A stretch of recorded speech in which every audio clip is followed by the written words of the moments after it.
লেখিকা রায়কিশোরীর উমাহরণ। কী রে বাবু, মেয়েটা একা একা সব গোছগাছ করছে আর তুই কিনা বসে বসে মোবাইল টিপে যাচ্ছিস? উফ মা, আমাকে বসতে দেখলেই কেন এরম করো বলো তো? সর্বাণী নিজেই তো বলল ও সব গুছিয়ে নেবে, আমি যা যা লাগবে দিয়ে এসেছি। তুই মেয়েটাকে একটু হেল্প তো করতে পারতিস। ছেলে মানুষ, ও কি পারে? যত সব। তোদের বাপ ব্যাটার কোনোদিন আক্কেল হবে না, তোরা শুধু অর্ডার করেই যাবি লোককে। মায়ের কথার খোঁচায় আর বসে থাকা ঠিক হবে না দেখে ধীরে ধীরে নিজের বেডরুমের দিকে এগোলো আশুতোষ। আশুতোষ আর সর্বাণীর এই শ্রাবণে 2-2-4 হাত এক হয়েছে। বিয়ের পর থেকে আশুতোষের ব্যস্ততার কারণে দুজনের একসাথে কোথাও যাওয়া হয়নি, তাই পুজোর পরের এই ছুটিটা খুব ভালোভাবে প্ল্যান করেছে ও। মার কথা মতোই প্রথমে কটা দিন বেনারসে কাটাচ্ছে, যেহেতু পুজো দেবার একটা ব্যাপার আছে। তারপরে সোজা লখনৌ। যাতায়াত নিয়ে মোট 9 দিনের এই ট্যুরটায় কতটা ভালোবেসে ফেলেছে এই 3 মাসেও সর্বাণীকে, তা বুঝিয়ে দিতে সর্বতোভাবে প্রস্তুত আশুতোষ। সকালে উঠে যখন ট্রলি দুটো ঝাড়পোছ করছিল, সর্বাণী এগিয়ে এসে, জামা কাপড় আর বাদবাকি জিনিস তো সব বার করাই আছে, আমি দুটো ট্রলি ঠিক গুছিয়ে নিতে পারবো বলায় গোছানোর লিস্টটা ওর হাতে দিয়ে লক্ষ্মী পুজোর টুকটাক জিনিস কিনতে বেরিয়েছিল। এটা মাকে কি করে বোঝায় বেচারা। পেশায় পশ্চিমবঙ্গ পাওয়ার ডেভেলপ কর্পোরেশনের ইঞ্জিনিয়ার আশুতোষের জন্য ওর ছোট পিসি রানা সর্বাণীর সম্বন্ধ মুখার্জি পরিবারের পরম পাওয়া, এমনটাই মনে করেন অদিতি ওরফে আশুতোষের মা। এমনকি আশুতোষের বাবারও একমত, যদিও তিনি স্ত্রী বা ছেলের সামনে কিছু বলেন না, তবে বন্ধু মহলে বৌমার প্রশংসায় পঞ্চমুখ। ছোট পিসি এক কলিগের মাধ্যমেই প্রথম সর্বাণীর সম্বন্ধে জানতে পেরে বাবা মার কাছে প্রস্তাব পারেন। তারপর দুই পরিবারের দেখা সাক্ষাৎ, পছন্দ অপছন্দ সব উতরে আজ সর্বাণী আশুতোষের। হিস্ট্রিতে মাস্টার্স সর্বাণী, তাও আবার পিঠে যাদবপুরের তকমা, বিএড পাঠরত। এহেন মেয়ের বাবারা WBCS অফিসার জামাই দাবি করেই থাকেন। সে জায়গায় সরকারি ইঞ্জিনিয়ার জামাইকে খুব যে পছন্দ ছিল সর্বাণীর বাবার, এমনটা না। আশুতোষ শুনেছে ওনার মেয়ের জন্য নাকি সব ইট পেতে বসে লাইন রেখেছে ওনাদের বাড়ির মুখ পর্যন্ত। এসব মনে পড়লে আজ ওর হাসিই পায়। তবে সর্বাণীর এ বাড়িতে বউ হয়ে আসার সমস্ত ক্রেডিট ওর শাশুড়ি মায়ের। উনি না থাকলে এ যাত্রায় ওর ছোট পিসির বাহাদুরি টিকত না। সর্বাণীর কতটা মত ছিল সেটা অবশ্য আজও ভাবায় ওকে। অ্যারেঞ্জ ম্যারেজের ঘেরাটোপে বিয়ের পরেও ও ফ্রেন্ড জোন্ড। জীবনের প্রথম এবং শেষ একটাই প্রেম বেশ সিরিয়াসলি করেছিল আশুতোষ, মেয়াদ 5.5 বছর, তাও টেকেনি। কনফিডেন্সটাই চলে গেছিল বেচারার। তার বছরখানেক পরেই তো সর্বাণীর আগমন। প্রথম দেখায় সর্বাণীর মতো সর্বগুণ সম্পন্না মেয়ে যে ওর স্ত্রী হবে তা ওর কাছে স্বপ্নাতীত ছিল। সর্বাণী শুধু সুন্দরীতেই আটকে নেই, আশুতোষের কাছে ওর প্রশংসার লিস্ট লম্বা।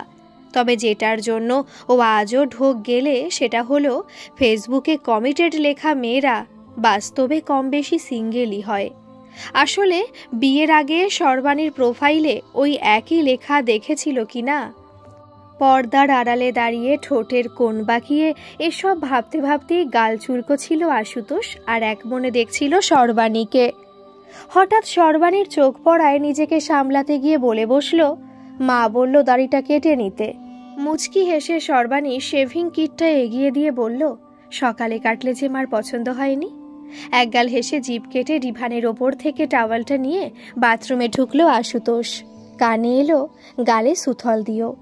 লক্ষ্মী পুজো কেটে যেতেই পরের দিন সন্ধ্যায় মুখার্জি এবং বসু পরিবার হাজির হাওড়া স্টেশনে আশুতোষ আর সর্বাণীকে ট্রেনে তুলে দিতে। ভালোই ভালোই ঘুরে আয় মা, তোর বাবাটা যে কি না মিডিল আর আপার বার্থ নিয়ে পড়েছে, এসি কোচে সব সমান। ছেলেটা নেহাত সাদাসিধে, তাই কিছু বলল না। তোর বাবা এমন করছে যেন ও তোকে কখনো মিডিল বার্থে চড়ায়নি। আহ মা, তুমি ছাড়ো তো, বাবার একদিন অনেক উল্টোপাল্টা খাওয়া হয়ে গেছে। টেস্টগুলো করিয়ে নিয়ে ডাক্তার কাকুর ওখান থেকে ঘুরে এসো। আমি না থাকলে তোমাদের একা একাই তো সব করতে হয়। তুই না থাকলে মানে তোর বিয়ের পর থেকে কে দেখছে তোর বাবাকে? তুই তো বলেই খালাস। ফিরে এসে কটা দিন থেকে যা, দেখিস কাকে নিয়ে রয়েছি আমি। দিদি চলুন, ট্রেন ছাড়ার সময় হয়ে গেছে। সাবধানে ঘুরে এসো মা। বাবুকে বলো যদি গঙ্গায় নামে বেশি দূর যেন না যায়, জলে নামলে ওর দিশা থাকে না। শাশুড়ির চোখে জলের রেখা দেখে জড়িয়ে ধরে সর্বাণী। আপনারাও ভালোভাবে থাকবেন, বেশি রাত অবধি টিভি দেখবেন না। ফোন করো। ট্রেন ছাড়তেই সর্বাণী লক্ষ্য করল আশুতোষ কেমন যেন মন মরা। জিজ্ঞেস করতেই বলে উঠল, তোমার বাবা আমাকে কি ভাবেন বলো তো? তোমার যদি মিডিলে শুতে প্রবলেম হয় এখনই বলো, দেখছি কেউ অ্যাডজাস্ট করে কিনা। কি দরকার তুমি মিডিলে শুয়ে যেও, আমি আপারে উঠে যাব। শুনে হা করে তাকিয়ে থাকে আশুতোষ সর্বাণীর দিকে। মোটে আধ ঘন্টা লেট। ঘড়িতে তখন ঠিক 11টা। ট্রেন এসে পৌঁছলো বেনারস স্টেশন। আশুতোষ দেখল দিব্য একটা ট্রলি নিয়ে এগিয়ে চলেছে সর্বাণী। বাইরে এসে মাল সমেত হোটেল পৌঁছনোর ভাড়া 120 টাকায় রফা করে টোটোয় চাপল দুজনে। দশাশ্বমেধ ঘাটের ঠিক পাশেই ওদের আগামী 4 দিনের আস্তানা। যদিও টোটো গোধলিয়া মোড়ের পর আর আসতে চায়নি দেখে আশুতোষের সাথে একচোট বাগবিতণ্ডা হয়েছে চালকের। সেদিকে কান দেয় না সর্বাণী। কলকাতার হেরিটেজ বাড়িগুলো যেরকম ঠিক সেরকম প্রায় 100 বছরের পুরনো বাড়ি। রেনোভেট করে ঝা চকচকে, থেকে থেকে বিদেশিদের জটলা। সাজানো গোছানো, খুব পছন্দ হয় সর্বাণীর এই হোটেলটা। ফ্রেশ হয়েই ওরা বেরিয়ে পড়ে লাঞ্চ করতে। সর্বাণী আগেও এসেছে বেনারস, তাই আশুতোষকেও যা বলছে ও তাই শুনছে। নেপালি হোটেলে লাঞ্চ সেরে আপাতত দিবানিদ্রা। বিকেলে ঘাট ভ্রমণ। শরীরটা ঠিক জুতের নেই সর্বাণীর। বিকেলে বেরিয়ে ভালোই টের পেল আশুতোষ। হবে না, শ্বশুরের কথা মতো 5 বছর পর সর্বাণী কাল এতটা পথ ট্রেন জার্নি করে এসেছে। তাও এক প্রকার জোর করেই সর্বাণী ওকে নিয়ে ঘাটে এসেছে। সিঁড়িতে বসে পুঁথি পড়ানোর মতো করে মধ্যযুগের ইতিহাসে কাশীর গুরুত্ব বোঝাচ্ছে তার একনিষ্ঠ ছাত্রকে। চায়ের ভারে চুমুক দিতেই সর্বাণীর চোখ কুঁচকে যাওয়া দেখে আশুতোষ ভালোই বুঝল জিভ পুড়েছে দিদিমণির। তড়িঘড়ি ভারটা নিয়ে ফু দিতেই জোরে হেসে ওঠে সর্বাণী। সিঁড়িতে বসেই সন্ধ্যা আরতি দেখে দুজনেই বেশ উজ্জীবিত। কখন যেন সর্বাণীর হাত আশুতোষের হাতে মিশ খেয়েছে। আরতি শেষ না হওয়া পর্যন্ত তা কেউ খেয়ালই করেনি। সর্বাণীর টু ডু লিস্টে পরের দিন ভোরবেলা বিশ্বনাথ দর্শন, তারপর নৌকোবিহার, ব্রেকফাস্ট করে এসে গঙ্গা স্নান, লাঞ্চ করে এসে রেস্ট, তারপর বিকেলে বজরায় বসে আরতি দর্শন। সবটা শুনে মাথা নাড়ে আশুতোষ। ঠিক হয় সর্বাণী হোটেলে চলে যাবে আর কর্তামশাই রাতের খাবার আনতে যাবে।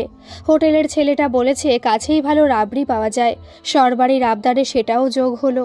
সিঁড়ি থেকে উঠে দাঁড়াতেই পাশে একটা কালো শাড়িতে মুখ ঢাকা মহিলা। চমকে ওঠে সর্বাণী। কুছ पैसे दोगी बेटी, भूखी हूँ।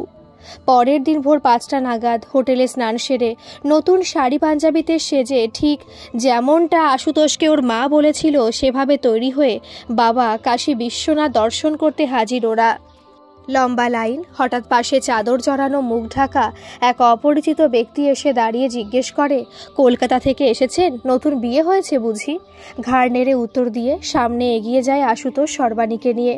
দর্শন করে এসে বাইরে চা খায় দুজনে। মন্দির ঘুরে এসে আশুতোষের বারবার মনে হয় কেউ ওদের ফলো করছে। চায়ের দোকানে পয়সা দিয়ে এসে দেখে সর্বাণী নেই। বুকের মধ্যে দলা পাকানো টেনশনটা চিৎকার হয়ে বেরিয়ে আসে, সর্বাণী! রাস্তার সবাই ওর দিকে তাকিয়ে। পাশের মিষ্টির দোকান থেকে সর্বাণী বেরিয়ে এসে জিজ্ঞেস করলো, কি হলো? কোথায় গেছিলে? দেখছো না কি ভিড়? বলেই আশুতোষ বুঝলো একটু বেশি রিয়াক্ট করে ফেলেছে ও। ঘাটের কাছে এসে সর্বাণীর হাতটা ধরে আশুতোষ বলে উঠল, সরি বলছি তো, খুঁজে পাচ্ছিলাম না তো তোমাকে। চিন্তা হবে না, তোমার কিছু হলে তোমার ওই বাবা জ্যান্ত পুঁতে দেবে আমায়। বলেই চোখ মারে। হাসতে না চেয়েও হেসে ফেলে সর্বাণী। ঘাটের কাছে একটা শীতলা মন্দিরে পুজো দিতে গেলে ঠাকুরমশাই নাম গোত্র জানতে চান। আশুতোষ মুখার্জি, সর্বাণী মুখার্জি, ভরদ্বাজ গোত্র। পাশ থেকে সেই কালো শাড়িতে মহিলা যাকে কাল অন্ধকারে বোঝা যাচ্ছিল না তাকে দেখে আবার চমকে ওঠে সর্বাণী। আশুতোষ, সর্বাণী, তুম দোনো তো হর পর্বতী হো। বলেই বিকট শব্দে হেসে বলে ওঠে মহিলা, হর হর মহাদেব, হর হর মহাদেব। মন্দিরের লোক এসে ওকে সরিয়ে দিতেই ঠাকুরমশাই বলেন, পাগাল অরাত। গোটা দিনটাই সর্বাণীর প্ল্যান মতো চলল। শেষবেলায় বজরায় বসে আরতি দেখলেই আজকের প্ল্যান কমপ্লিট। সেই মতো বিকেল থেকে সেজেগুজে রেডি সর্বাণী, শুধু দিবানিদ্রায় মগ্ন আশুতোষ। ডেকে ডেকে রীতিমতো বিরক্ত। হুড়মুড় করে উঠেই চোখে মুখে জল দিয়ে জামাটা গলিয়ে ক্যামেরা, মোবাইল আর ওয়ালেট নিয়ে বউয়ের কাছে হাজির। ঘাটে পৌঁছে জনপ্রতি 50 সিটে রাজি হয়ে তবেই সর্বাণীকে নিয়ে বজরায় বসে আশুতোষ। বরের দিকে তাকিয়ে আলতো করে সর্বাণী বলল, বাবা ঠিকই বলে।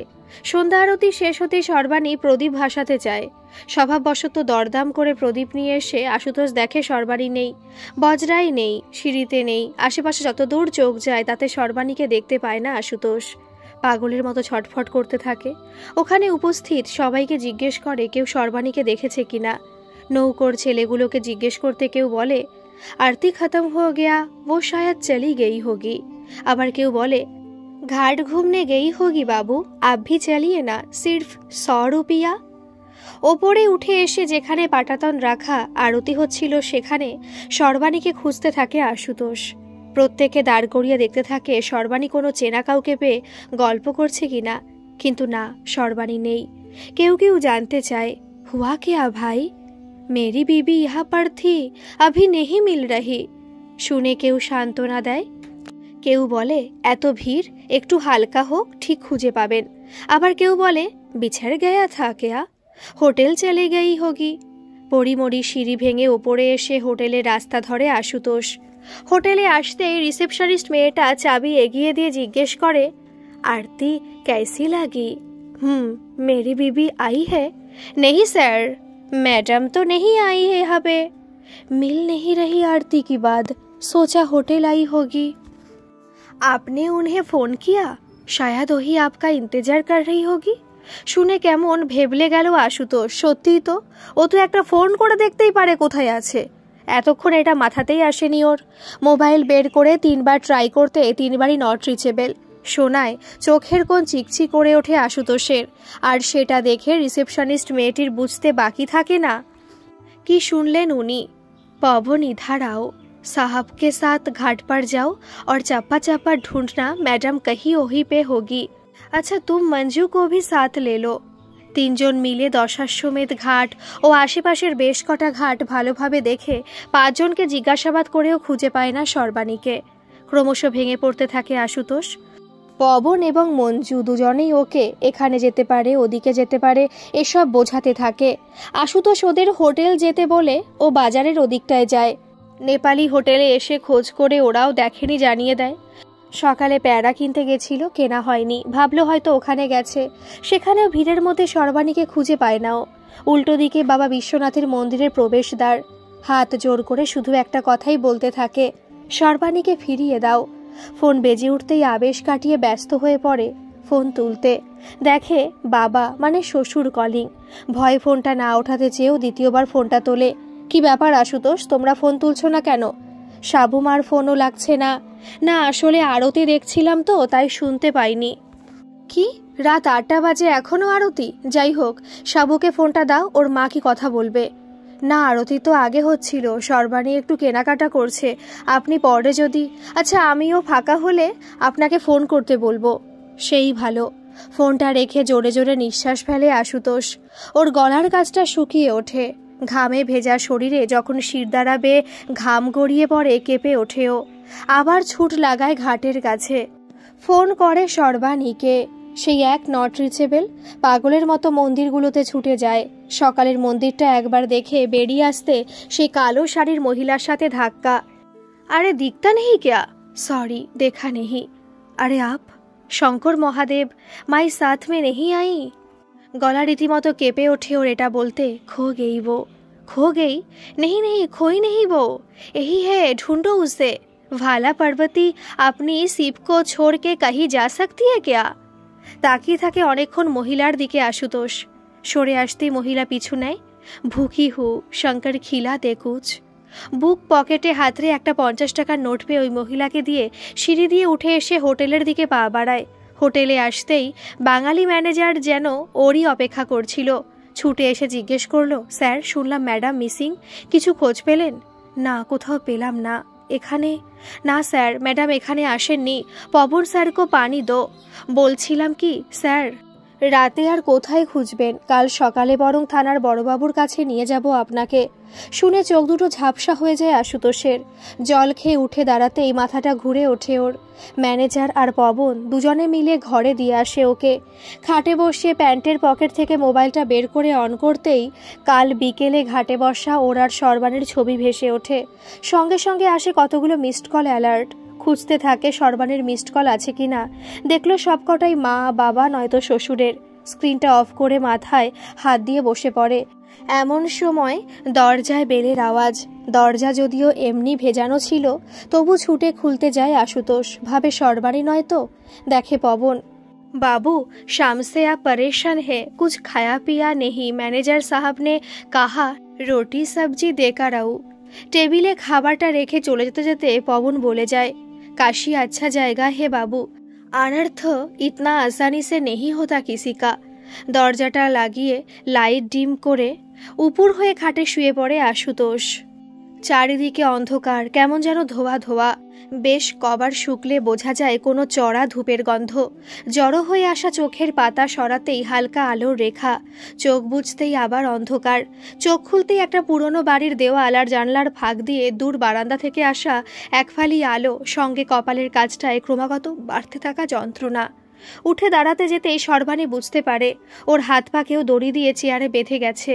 ঝিমুনির মধ্যেই ওর কানে বাজতে থাকে সন্ধ্যা আরতির গান, আশুতোষের ডাক, প্রদীপ ভাসানোর জন্য মেয়েগুলোর বলা কথা, 10 का 1 দিয়ে দিল না ওর বড়িওয়ালি 20। আর তারপরেই, কেমন আছো সর্বাণী? চিনতে পারছো? তুমি এখানে? সকালে তার মানে মন্দিরে ওটা তুমিই ছিলে? আমাকে ফলো করতে করতে এখানেও হাজির? Everything is fair in love and war. আশুতোষের মতো একটা গবেটের মধ্যে কি পেলে সেদিন? যদি just shut up Shayak, leave us. কাশ আমি তোমাকে লিভ করতে পারতাম সর্বাণী, লাভ করি তো। বলেই মুখে রুমাল চাপা দিয়ে সিঁড়ি দিয়ে টেনে নিয়ে এসে রিকশায় তোলে শায়ক সর্বাণীকে।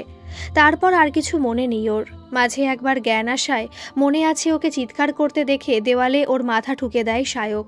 এসব ভাবতে ভাবতে কপালের ঘাম জমে জমে ভারী হয়ে ভুরু বেয়ে নেমে এসে টপ করে হাতে পড়ল। জ্বালা জ্বালা করছে জায়গাটা। বেশ বুঝতে পারল দেওয়ালে লেগে তখন কপালটা কেটে গেছিল ওর। পায়ের শব্দ পায় সর্বাণী। আস্তে আস্তে বাড়ছে শব্দটা। আলোটা ঢেকে গেল একটা ছায়ায়। ছায়াটা কাছে আসছে আসছে। দরজা খোলার আওয়াজ। ঘরের আলোটা জ্বলে উঠতেই চোখ বন্ধ করে নিল সর্বাণী।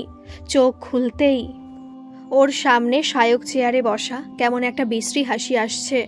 ডিনার করবে তো? এই নাও, তোমার জন্য ঘি মাখানো রুটি আর কষা মাংস এনেছি, খেয়ে নাও। তোমার মতলবটা কি বলো তো? আমাকে আটকে রেখেছো কেন? আমাকে কেন কষ্ট দিচ্ছ এভাবে? কোথায় কষ্ট দিচ্ছি সোনা? আমি তো তোমাকে ভালোবাসি। এই বাড়িতে চিৎকার চেঁচামেচি করলে থাকতে দেবে না তো, তাই তখন তোমার মাথাটা ঠুকে দিয়েছিলাম দেওয়ালে। এসো আদর করে দিই। খবরদার বলছি, কাছে আসবে না, আমি কিন্তু চেঁচাবো। হাসতে হাসতে শায়ক সর্বাণীর মুখটা চেপে ধরে, ওর গলার কাছে মুখ নিয়ে যায়। ঠিক তখনই দাঁত দিয়ে কামড়ে ধরে সর্বাণী শায়কের আঙুল। ব্যথায় অন্য হাত দিয়ে সর্বাণীকে ঠেলে কামড়ে ধরা হাতটা সরিয়ে নিয়ে দেখে আর একটু হলে রক্ত বেরিয়ে যেত। জঙ্গলি বিল্লি তো, এই জন্য তোমায় এত ভালোবাসি বলেই আবার পকেট থেকে রুমাল বের করে সর্বাণীর মুখে চেপে ধরে। ঝিমিয়ে পড়ে সর্বাণী। জ্ঞান আসলো যখন সর্বাণী বুঝতে পারল বেশ রাত। ঘরটাও অন্ধকার। বাইরে টিমটিম করে বারান্দার আলোটা জ্বলছে। হাত পা এখনো বাঁধা। শক্তি নেই ওর, ওগুলো যে খোলার চেষ্টা করবে। নাক ডাকার আওয়াজ পেয়ে এটা বুঝতে পারল শায়ক ওই ঘরেই আছে। দু চোখের জল আর আটকাতে পারল না সর্বাণী। ফুপিয়ে উঠল। বছর দুয়েক আগে ইউনিভার্সিটির ফেস্টের সময় আলাপ হয়েছিল শায়কের সাথে সর্বাণীর। সর্বাণী তখন মাস্টার্সের 2য় বর্ষের ছাত্রী, আর শায়ক সে বছরই ইংলিশে মাস্টার্স পাশ করে বেরিয়েছে। আলাপ পরিচিতির পর বন্ধুত্ব অজান্তেই সম্পর্কে মোড় নেয়। সর্বাণীর ভুলটা ভাঙে যখন ওদেরই ডিপার্টমেন্টের পৃথার সাথে একদিন সন্ধেবেলায় ঝিল পাড়ে ঘনিষ্ঠ অবস্থায় দেখে ফেলে ও শায়ককে। তারপর থেকে এড়িয়ে চলতো ওকে। কিন্তু শায়ক ওকে বারবার এটাই বোঝানোর চেষ্টা করেছে ওটার নিছকই মজা ছিল, নাথিং সিরিয়াস অ্যাট অল। ইউনিভার্সিটির পরেও নানা অছিলায় শায়ককে বিরক্ত করত। সর্বাণী এটা ভালোই বুঝতে পেরেছিল। ওকে পেতে চাওয়াটা ওর জেদে পরিণত হয়েছে। প্রায় বছরখানেক আগে একদিন সন্ধেবেলায় বাস থেকে নেমে বাড়ির দিকে আসতে খেয়াল করে ওকে কেউ ফলো করছে। পেছনে ফিরতেই দেখে সায়ক। কিছু বুঝে ওঠার আগেই সায়ক ওর ওপর ঝাঁপিয়ে পড়ে। চিৎকার করে উঠতেই পাড়ার লোক জড়ো হয়ে যেতে বেধড়ক মার খায় সায়ক। সর্বাণীর মাই থানা পুলিশ করতে দেয়নি বলে সে যাত্রায় পার পেয়ে যায় ও। সেদিনের পর থেকে সায়কের সাথে আর কোনো যোগাযোগ হয়নি ওর। সর্বাণী বুঝে পায় না ওরা যে বেনারসে আসবে এটাও জানলো কি করে। কানের পাশে দেশলাই কাঠি জ্বলে ওঠার আওয়াজে বুকের ভেতরটা ছ্যাদ করে ওঠে সর্বাণীর। দেখে বিড়ি জ্বালাচ্ছে সায়ক। উঠে এসে ওর চেয়ারের হাতলে হাত রাখলো, তারপর ওর হাতে। মুখ বুজে থাকে সর্বাণী। হাতের ওপর হাত ঘষতে ঘষতে সায়ক বলে উঠল, কত ভালোবাসি তোমায় সোনা, তুমি বুঝলেই না।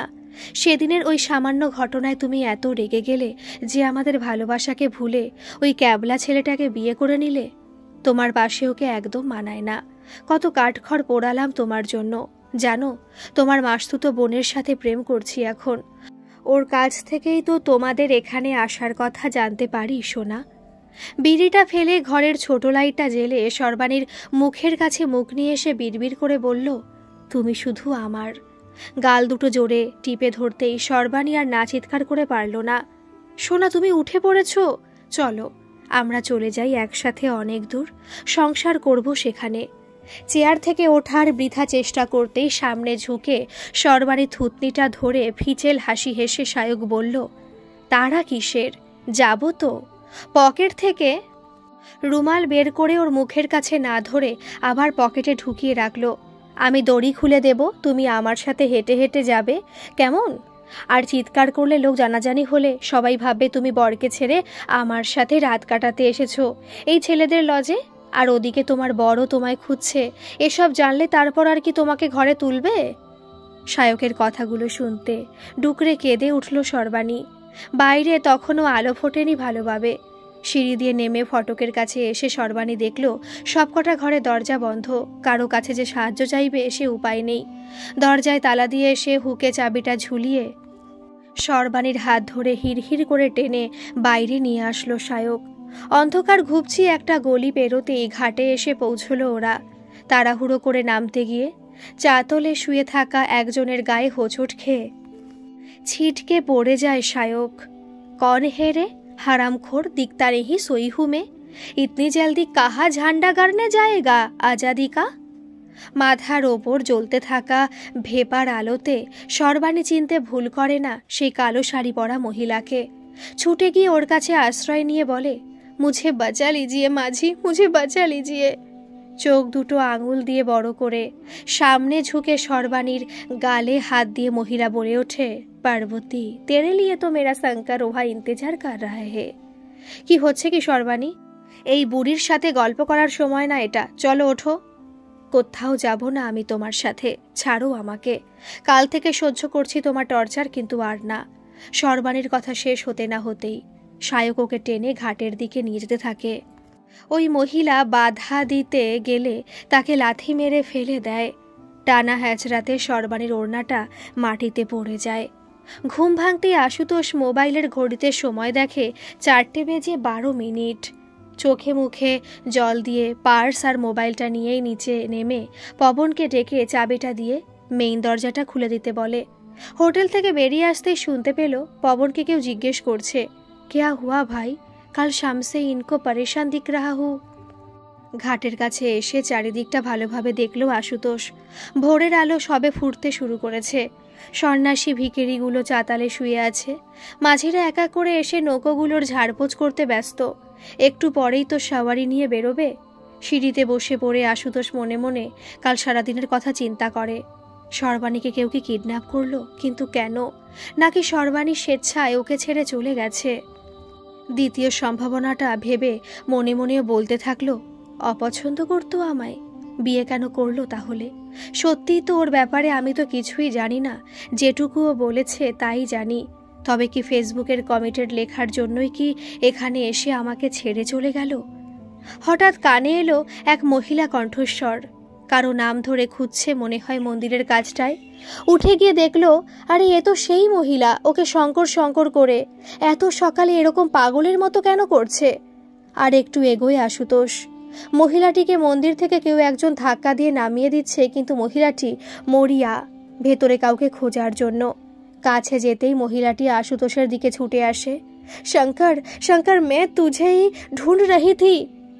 आप मुझे क्यों? ওকে থামিয়ে দিয়ে মহিলা বলে ওঠেন, वक्त नहीं है हमारे पास, तू जल्दी चल मेरे साथ, वरना वो उसे भागा ले जाएगा। कौन? किसको? देखिए मैं ऐसे ही परेशान हूँ, आप। বলতে বলতে বুক পকেট থেকে 20 টাকার একটা নোট বের করে দিতে যায়। ये रखिए। पैसा क्यों दे रहा है शंकर? तुझे तेरी पार्वती वापस नहीं चाहिए? ए देख क्या है मेरे पास। বলে বুকের কাছে আঁচলটা সরিয়ে ব্লাউজের ভেতর থেকে লাল রঙের বাটিকের ওড়নাটা বের করে আশুতোষের হাতে দিল মহিলা। ওড়নাটা হাতে পেয়ে 1 সেকেন্ডের বেশি সময় লাগলো না চিনতে এটা কার। সাথে সাথে প্রশ্ন করলো আশুতোষ, कहाँ मिला ये आपको? क्या जानती हो आप? है ना ये तेरी पार्वती का? तू चल मेरे साथ, देर मत कर। মহিলাটি ঘাটের সিঁড়ি বেয়ে তরতর করে নেমে যাচ্ছে। পেছনে পেছনে ছুটছে আশুতোষ। চলো বলছি, এখানে এরম সিন ক্রিয়েট করো না, কেউ তোমার কথাই ভুলবে না। সবাই ভাববে স্বামী স্ত্রীর মধ্যে ঝগড়া হচ্ছে। শায়কের দিকে একদলা থুতু উগড়ে দিয়ে সর্বাণী বলে, স্বামী স্ত্রী? আর পাপ করো না শায়ক, কাশিতে দাঁড়িয়ে। তুমি একটা পাগল, জানোয়ার, বিকৃত মস্তিষ্কের মানুষ। সর্বাণীর কথাগুলো শুনে হো হো করে হেসে উঠল শায়ক। সর্বাণীকে টেনে হিচড়ে এক প্রকার মাটিতে ঘষে নৌকোর কাছে নিয়ে গেল শায়ক। ভাইয়া জলদি चलिए, रेल ब्रिज के नीचे जो घाट है वहाँ जाना है। वहाँ नहीं जाते बाबू हम। जो मांगोगे वही दूंगा, देखते नहीं तुम्हारा भाभी कितने नाराज है हमसे। जल्दी चलो भाई। মুখটা চেপে ধরে সর্বাণীকে নৌকায় তোলে শায়ক। নিজে বসে কোলের ওপর সর্বাণীকে জোর করে বসিয়ে মাথায় হাত বুলিয়ে দিতে থাকে শায়ক। সবটাই মাঝির কাছে কেমন যেন অস্বাভাবিক ঠেকতে থাকে। সেজন্য ঘাটের কাছে বরাবর নৌকো নিয়ে এগোতে থাকে ও। শঙ্কর, यही पे मुझे पार्वती मिली थी और उसे नाव की तरफ ले जा रहा था। কথাগুলো শোনা মাত্র নিচে নেমে খোঁজ করতে থাকে আশুতোষ। কেউ দেখেছে কি না কোনো লোককে ওর সর্বাণীকে এরকম টেনে হিচড়ে নিয়ে যেতে। কেউই সেরকম সদুত্তর দিতে পারে না। পেছন থেকে মহিলাটি চিৎকার করে বলতে থাকে, শঙ্কর दूसरी घाट में जाके पूछ। পাশের ঘাটে গিয়ে জিজ্ঞেস করতে একজন বয়স্ক মানুষ এগিয়ে এসে বলেন, উনি দেখেছেন একটা অল্প বয়সী ছেলেকে ওরই বয়সী একটা মেয়েকে নিয়ে জোর করে নৌকায় উঠতে। কোন দিকটায় গেছে জানতে উনি আঙুল দিয়ে দেখিয়ে দেন। আর দেরি করে না আশুতোষ, দৌড়ে গিয়ে একটা নৌকোয় উঠে ব্রিজের দিকে যেতে বলে। মাঝি প্রথমে যেতে চায় না, পরে ওদেরই কেউ ইশারা করায় ঘাট ছাড়ে নৌকো। সিঁড়িতে দাঁড়িয়ে মহিলা তারস্বরে চেঁচিয়ে বলতে থাকে, তু শঙ্কর হে, আপনি পার্বতীকে ওয়াপাস তুঝে লানা হি পারেগা। আশেপাশে কোথাও কোনো কিছু নজরে পড়ে না আশুতোষ মাঝির। হঠাৎ কিছু দূরে একজন লোককে মাঝগঙ্গায় মাঝির সাথে ঝগড়া করতে দেখতে পায় আশুতোষ। নৌকো ওইদিকে নিয়ে যেতে বলে। কিছু দূর যেতেই সর্বাণীর মতো কাউকে নৌকায় বসে থাকতে দেখে অস্থির হয়ে পড়ে আশুতোষ। জোরে চিৎকার করে, সর্বাণী! আশুতোষের গলা পেয়ে নৌকার মধ্যে দাঁড়াতে চেষ্টা করে সর্বাণী, কিন্তু পারে না। এই দেখে শায়ক মাঝিকে ঠেলে দাঁড় ছিনিয়ে নিয়ে নিজেই টানতে থাকে। আশুতোষের নৌকোর মাঝি প্রাণপণ ওদের নৌকোর কাছে যাবার চেষ্টা করে। উপায় না দেখে শায়ক মাঝির হাতে দাঁড় ধরিয়ে সর্বাণীর কাছে যায়, টেনে তোলে ওকে। আশুতোষকে শুনিয়ে বলতে থাকে, সর্বাণী আমার, তুই ফিরে যা ব্লাডি ফুল। সর্বাণীর ঘাড় ধরে নৌকোর ধারে নিয়ে এসে জলে মুখ চুবিয়ে তুলে ধরে। দম বন্ধ হবার উপক্রমে ছটফট করতে থাকে সর্বাণী। নৌকায় মোবাইল আর ওয়ালেট রেখে জলে ঝাঁপ দেয় আশুতোষ। সাঁতরে পৌঁছে যায় সর্বাণীদের নৌকোর কাছে। দড়ি ধরে নৌকায় উঠে নৌকায় রাখা শাবল তুলে সজোরে আঘাত মারে শায়কের মাথায়। অচিরে নিস্তেজ হয়ে পড়ে শায়ক। সর্বাণীকে আগলে ধরে আশুতোষ। আশুতোষের বুকে মাথা দিয়ে একবারের জন্য চোখ মেলেই জ্ঞান হারায় সর্বাণী। টহলরত পুলিশ খবর পেয়ে ঘাটের কাছে চলে আসে। নৌকো পাড়ে আসতেই ওরা শায়কে গ্রেফতার করে। আশুতোষ বলে হোটেলে এসে বাকি ডিটেলস নিয়ে যেতে। পাজাকোলা করে সর্বাণীকে নিয়ে যখন আশুতোষ সিঁড়ি বেয়ে উঠে আসে, অজান্তেই উপস্থিত সবার মুখ ফুটে বেরিয়ে আসে, হর হর মহাদেব। দূরে দাঁড়িয়ে ওই মহিলা তখন শঙ্কর স্মরণে মত্ত। গল্পটি কেমন লাগলো অবশ্যই কমেন্ট করে জানাবেন, আর ভালো লাগলে একটা সাবস্ক্রাইব করে আমার পাশে থাকবেন। ধন্যবাদ।